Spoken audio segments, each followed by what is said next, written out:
Joe Biden showing his passion. I'm mad. I'm angry. Is he getting ready to run? As a new poll shows Hillary Clinton weakening, now second to Bernie Sanders in a key state and losing ground in another. Is this race about to change? Tipping point. Hundreds of thousands of refugees fleeing from Syria, now triggering a global crisis as they crush European borders. Many tonight are now asking, what role will the U.S. play? Officer ambushed. Another attack on police, this time in Las Vegas. A man shooting at two officers stopped at a traffic light. Blindsided. Two high school football players in Texas caught on video suddenly tackling a referee. Why police are now looking into this penalty play. From ABC News World Headquarters, this is ABC World News Tonight with David Muir. And good evening. Thanks for joining us on this Labor Day. I'm Tom Yamas, in for David tonight. We begin with what looked and sounded a lot like a man running for president, a fired-up Joe Biden kicking off a Labor Day parade in Pittsburgh. Biden's bounce comes at a troubling time for Hillary Clinton's campaign, which is now facing a tough fight from Vermont Senator Bernie Sanders in the key states of New Hampshire and Iowa. We begin tonight with ABC's Cecilia Vega. Is this a man in the running? Joe Biden sprinted along a Labor Day parade route in Pennsylvania today, zigzagging from babies to senior citizens, shaking hands, taking selfies. Hey, guys. What a difference a holiday weekend makes. The vice president joking when a supporter urged him to enter the race. You got to talk to my wife about that. I've got to talk to my wife about that. But just last week, this, a heartbroken Biden, unsure whether it's too soon following the death of his son Beau in May from brain cancer. Can my family undertake what is an arduous commitment that would be proud to undertake under ordinary circumstances? But the honest-to-God answer is I just don't know. A decision perhaps made easier by Hillary Clinton's serious slide in the polls in two critical states. In New Hampshire, Clinton losing her standing as a frontrunner, now trailing Bernie Sanders by 9 points. Clinton feeling the burn in Iowa, too, her lead slipping there, now down to just 11 points after trouncing Sanders earlier this summer. You go, girl. Oh, thank you. On the campaign trail today, Clinton sticking so closely to her message, she's losing her voice. I believe I've got the vision, the policies, the skill, the tenacity, and the determination to get us back on the right track. And Cecilia joins us now on set. And it's not just those poll numbers, Cecilia, that are dogging her, also the emails. And she's saying she's not going to apologize? You're back in the headlines once again. She says that she does not need to apologize for having that private email on that home server, telling the Associated Press today, quote, "What I did was allowed." Hillary Clinton denied also that this email controversy is damaging her campaign, but she did, Tom, today concede that it has become a distraction for her bid for the White House. That it has. Okay, Cecilia, thank you so much. Now to our other top story on this Labor Day. Millions of Americans facing punishing weather, from torrential downpours sparking flash flooding in the Midwest to another heat wave set to sizzle the eastern U.S. from Pittsburgh to D.C. to New York. ABC senior meteorologist Rob Marciano has the latest. Powerful weekend storms scattering beachgoers in Florida. The last unofficial day of summer with beaches almost empty. Only a brave few out roaming the sands this morning. Time-lapse video showing the light show off the Palm Beach coast and above the Nebraska plains. In Carroll, Iowa, rain falling at 2 inches per hour. This street turning into a river, swamping cars. It just came down within a matter of seconds, and there's not a whole lot we could do about it. The inside of that man's car now filled with dirt and debris. This creek in Augusta, Wisconsin, still swollen after a half foot of rain in less than 12 hours. You can see it washed right on out. In nearby Oliva, floodwaters overnight leaving behind a muddy mess. Clear skies in Southern California, but rip currents and waves at Newport Beach well over 10 feet high. Lifeguards rescuing hundreds of swimmers up and down the coast this weekend. I just was so far out there that I couldn't get back. I had no idea that it was so powerful. And Rob joins us on set now. The Midwest facing some extreme weather? Yeah, wind reports of up to 80 miles per hour and at least one tornado report along the Kansas-Nebraska border. Take a look at the radar, Tom. We've got a severe thunderstorm watch out there till 9 p.m. Eastern. our central, and these storms will continue to fire. Some of them are going to have some heavy rain getting into southern Iowa, which is already soggy, potential flooding there. This is all along a cold front. Ahead of the front, very, very hot. Records falling today in Newark, 94, 93 in Boston. That's an all-time record. Just as hot tomorrow, but it's going to be more humid, so summer heat goes beyond this Labor Day holiday. And Rob, last night we were talking about Grace. Tonight, what's happening in the tropics? You know, Tom, we're in the peak of hurricane season, but El Nino has kept this year in check, and Grace, a weak storm and continuing to weaken. Here's the track, a pretty ominous one, but likely to diminish and die out in the Atlantic like so many storms have this season, and we will take it. Oh, yeah, some good news. Rob, thank you so much. Next, we turn now overseas to that growing humanitarian crisis. Hundreds of thousands of refugees fleeing brutal violence in the Middle East, rushing across European borders. Germany opening its doors, welcoming nearly 20,000 refugees this weekend alone. And tonight, pressure growing on the United States. ABC's Alex Marquardt has that story from Munich. Confrontations today in Hungary between police and refugees.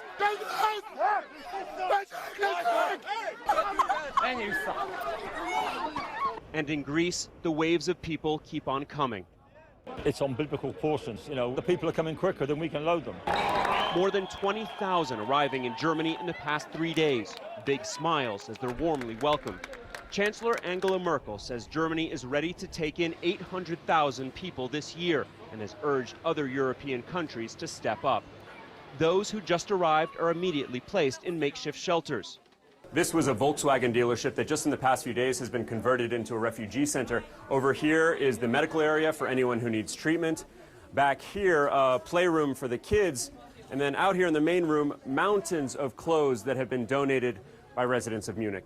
Fawaz Faour arrived in Munich at 3 a.m. this morning after fleeing Syria a month ago with his wife and 4 sons. I'm running from the war because I'm looking to the future for my child. Little Mohamed, the youngest, blissfully unaware his house lies in ruins. Germany now his new home. Pressure is now growing for the U.S. to take in more refugees. Just 1,500 over the past 4 years. A group of Democratic senators want to see that raised to 65,000, while some Republicans say it's a security threat. Today, both France and the UK announced new plans, saying they'll take in a combined 44,000 refugees over the next several years. But there's still a lot of work to be done to come up with a comprehensive plan for this humanitarian crisis. Tom? And the numbers growing every day. Alex Marquardt from Munich for us. Alex, thank you. Also overseas tonight, Pope Francis set to release new rules regarding how the Catholic Church annuls marriages. Just days after our David Muir sat down exclusively with the pontiff, His Holiness is expected tomorrow to outline a new streamlined procedure for annulments after decades of complaints that the current system often forces couples to spend thousands in legal fees and wait years for a ruling. Back here at home, the Minnesota dentist whose killing of a lion sparked global outrage is finally breaking his silence. More than 2 months after killing Cecil, Zimbabwe's most celebrated lion, Dr. Walter Palmer says he's ready to go back to work and insists he did nothing wrong. Here's ABC's David Wright. We are Cecil! Tomorrow, for the first time since the protesters shut it down, this Minnesota dental clinic is expected to be back open for business. Dr. Walter Palmer is now breaking his silence for the first time since his controversial hunt, speaking to reporters from the Minneapolis Star-Tribune and the Associated Press, who described him as tense. Bright white smile. We never saw that smile during the interview. It was very businesslike. He told them, if I had known this lion had a name and was important to the country or a study, obviously I wouldn't have taken it. Palmer insisted the hunt didn't break any laws, and he disputed those early reports that said he wounded Cecil, then stalked him for another 40 hours. Palmer told the reporters the interval was much shorter. Palmer hasn't been seen in public for months, his home vandalized, his family receiving death threats. I've been out of the public eye. That doesn't mean I'm in hiding, he said. He mentioned that he's been concerned about the safety of his family. He said his wife and his daughter in particular. The question now, will his patients come back? On one side, he is an excellent dentist, phenomenal, very high quality. But on the other hand, I don't agree with some of the things that ethically that he's done. For his part, Palmer says he's heartbroken for his staff, Extradite Palmer! whose lives have now been disrupted. David Wright, ABC News, New York. Next to honoring a life cut short, thousands of police officers from coast to coast converged on Fox Lake, Illinois for an 18-mile-long funeral procession to pay their respects and give a final salute to Lieutenant Charles Joseph Glinowitz. The 52-year-old Army veteran and father of 4 sons died just weeks away from retirement, shot to death during a pursuit of 3 suspects who are still on the run. And now to another police shooting, this time in Las Vegas. 2 officers ambushed right inside of their patrol car, the second police shooting in just 2 days there. It has police on high alert tonight amid a growing worry that officers are increasingly becoming a prime target of violence. ABC's Ryan Owens has the latest. We have an officer possibly hit by gunfire. Ambushed at a Las Vegas red light. A man with a semi-automatic gun walks up to a patrol car with 2 police officers inside and opens fire. One of the officers shot in the hand, radios for help. Shots fired. 12 from Nellis. I'm hit. 7-11. Southeast side. The other officer is uninjured and chases down the suspect. Police arrest him without firing a shot. Sunday shooting, the second time in just 2 days a police officer is shot in Vegas. Friday, 2 men arrested accused of shooting at cops with an AK-47 during an alleged burglary. 1 officer shot in the leg. That shooting forcing a change in protocol. Las Vegas officers must now work in pairs. The sheriff mandated that it was 2 men to a car, 2 officers to a car. Those twin shootings come within weeks of several other disturbing attacks on law enforcement. Texas Sheriff's Deputy Darren Goforth murdered execution style while he was filling up his patrol car at this gas station outside Houston. And Louisiana State Trooper Stephen Vincent, shot in the head by a motorist he stopped to help. Both of the officers shot in Las Vegas are recovering tonight and expected to be okay. But those shootings yet another reminder of the dangers officers face just for wearing the uniform. Tom? Ryan, thank you. Moving on now to Kentucky, where that county clerk who refuses to issue marriage licenses to gay couples is spending her 4th day behind bars. Lawyers for Kim Davis have filed an appeal, hoping to reverse a judge's contempt of court ruling. Davis says same-sex marriage violates her Christian beliefs. Hundreds of people attended a rally today to support her. Another rally is planned tomorrow. Meantime, 5 of her deputies are now issuing those licenses. And we turn now to a bizarre crime out of Washington State. A suspected squatter is on the run from police after allegedly moving into one family's home south of Seattle while they were away and selling off their possessions online. ABC's Neil Karlinski now with this different kind of inside job. Coming home to a stranger in your house is terrifying, but when Ed Sowers came to check on the house he just moved out of and was planning to sell, he found a man inside who was just as surprised as he was. And he said, "Well, I'm here for the microwave." I said, "Well, no, you're not. This is my house. I'm not selling anything." So I walked around the corner and I saw that my appliances were gone. He says a stranger didn't just rob him, he broke in and set up a virtual store, methodically selling his belongings online. The microwave, washer, dryer, even the refrigerator and tools, all up for sale on the internet. The washer and dryer used to be there. Tonight, Sowers says police are looking for this man, captured running out the back on a neighbor's surveillance camera, who he says was squatting in his house and ripping him off piece by piece. We've seen cases coast to coast of squatters moving into empty homes, even mansions to live in, but never to set up a web store of stolen loot. The money is not the issue. It's a violation. The fact that somebody would come in and have a yard sale, right out of my front door. Tonight, police are warning homeowners to keep an eye on their property even after they move out. Neil Karlinski, ABC News, Seattle. And there's still much more ahead on World News Tonight this Monday. That brutal hit in a high school football game. 2 players accused of going after a referee, tackling him to the ground. Why police are now involved in the investigation. And fire in the sky, right in broad daylight, this out-of-the-world sight. And later, the search for a whale in trouble tangled in fishing lines. Tonight, a new clue that has rescuers hopeful.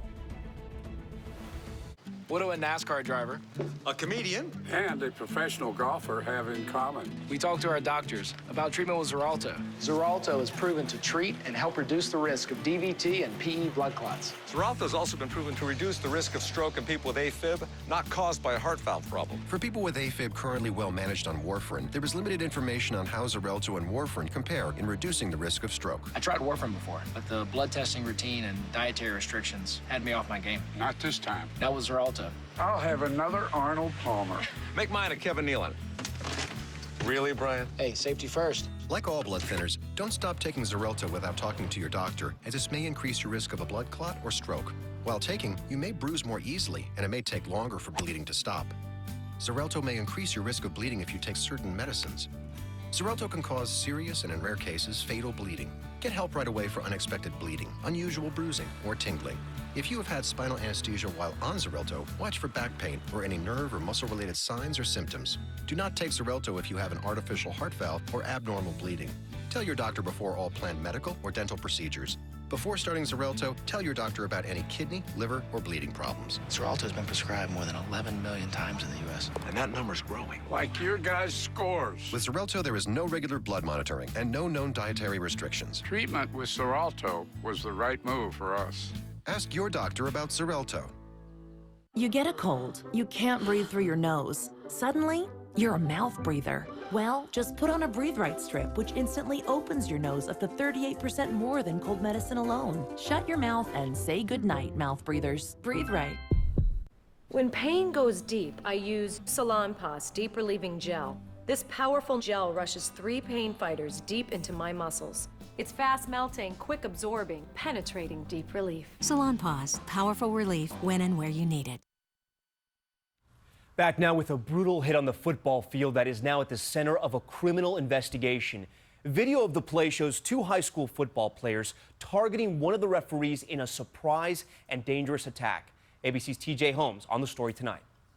The referee has no idea what's coming, violently blindsided in what appears to be an intentional hit by 2 high school football players. Watch as the defensive back from John Jay High School in Texas runs directly at the referee as soon as the play begins. And then, once the ref is on the ground, another player dives into him head first. It's going to be very difficult for those players to say that this is just unintentional. The players involved in this incident were also ejected and are suspended from the team and school in what has now become a police investigation. Texas is one of 23 states with laws that specifically